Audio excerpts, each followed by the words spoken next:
Merhaba arkadaşlar, selam dostlar. Sizlerмен Айгерім. Sizlerмен бірге 7 күнде түркше үйрен атты марафон сабақтарымызды ары қарай жалғастырамыз. Бүгінгі біздің тақырыбымыз айле. Айле деген достар, отбасы деген сөз. Айле, отбасы. Яғни, бұл сабақта достар, біз сіздермен өзіміздің отбасымыз жайлы түркше айтып үйренетін боламыз. Ендеше бастайық. Ең алдымен туыстар жайлы сөздік қормен танысып алайық. Деде, ата. Нине, апа. Нине дегенді осы жерде екі түрі бар достар. Бізде баба, анне. Баба, анне. Және де тағы да бізде анне.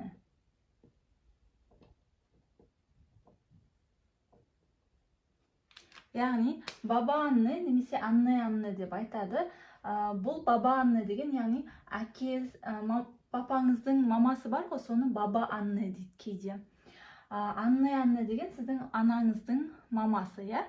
Оны анне дейді. Бірақ екеуінде де нине деп те, общий нине деп негізі қолданады. Яғни апа деген сөз, нине.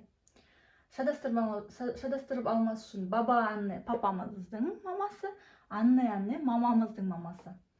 Баба, әке, анне, амжа, хала. Енді баба мен анне түсінікті, я? Баба, анне. Енді амжа және де хала деген бар. Амжа деген көке, хала деген әпке. Бұл бізде кім жақ? Бұл папа жағымыз. Яғни папаңыздың папа жақ, папамыздың ағасы, інісі болады ғой, олар сізге көке болады, оларды түркше амжа деп айтамыз. Ал папаңыздың әпкесі немесе қарындасын хала деп айтамыз. Енді осы жерде дайы мен тейзе деген бар. Дайы көке деген сөз, ол да амжа сияқты, бірақ бұл мамаңыз жақ. Мамаңыз жақтағы, мамаңыздың ағасы, інісін сіз дайы деп айтасыз.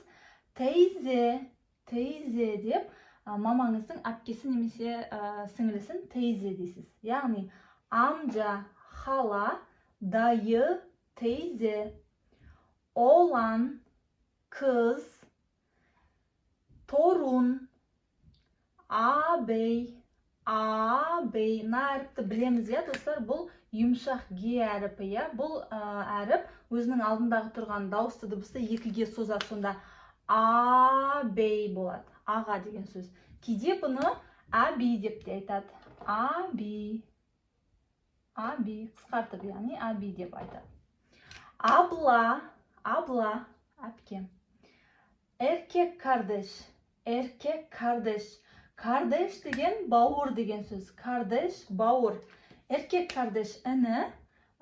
Kız kardeş, сіңілі немесе қарындас. Erkek kardeş, kız kardeş.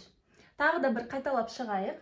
Dede, nine, baba, anne, amca, hala, dayı, teyze, oğlan, kız, torun, ağabey, abla, erkek kardeş, kız kardeş.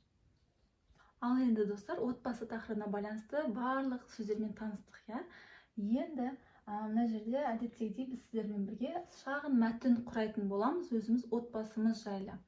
Қараймыз. Benim adım Айгерім.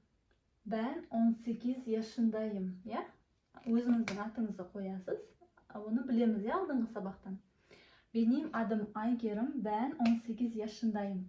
Benim ailemde 5 kişi var. Яғни сіздің отбасыңызда қанша адам бар, соны айтасыз. Benim ailemde, менің отбасымда 5 кісі бар.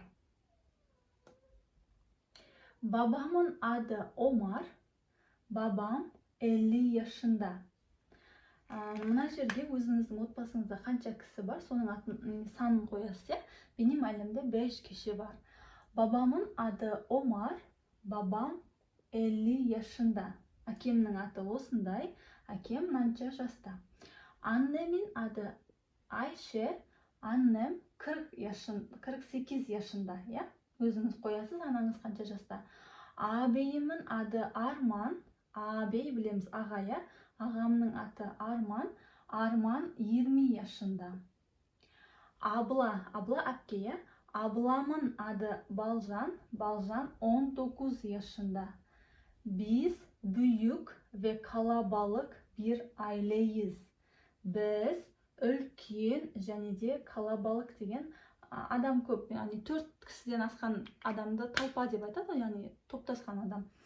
Біз үлкен және калабалық, яғни адам көп бір отбасымыз дейді, aileyiz. Ben ailemi çok seviyorum. Мен отбасымды өте қатты жақсы көремін. Яғни сіз де осы жердегі кісі аттарын ауыстырып, өзіңіздің отбасыңыз жайлы түркше айта аласыз. Енді тағы бір қайталап шығайға оқып. Benim adım Aygerim, ben 18 yaşındayım. Benim ailemde 5 kişi var. Babamın adı Omar, babam 50 yaşında. Annemin adı Ayşe, annem 48 yaşında.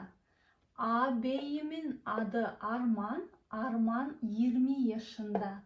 Ablamın adı Baljan, Baljan 19 yaşında.